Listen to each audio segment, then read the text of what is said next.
ดีจ้าพ่อแม่พี่น้องวันนี้มาขายซูชิปลาดุกนะคะพ่อแม่พี่น้องมาอุดหนุนกันได้นะคะที่ตลาดบ้านดงสวรรค์จ้าแล้วนี่ก็เฟรนช์ฟรายจ้าพ่อแม่พี่น้อง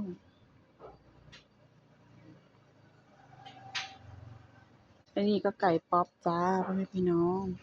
ไก่ป๊อปอร่อยจ้าแล้วนี่ก็เฟรนช์ฟรายจ้า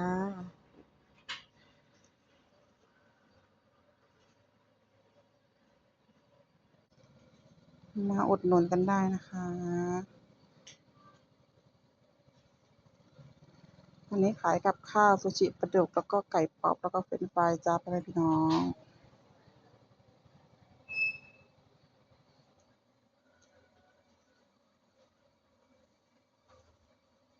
นี่จ้าไก่ป๊อปหน้าอร่อยไหมคะ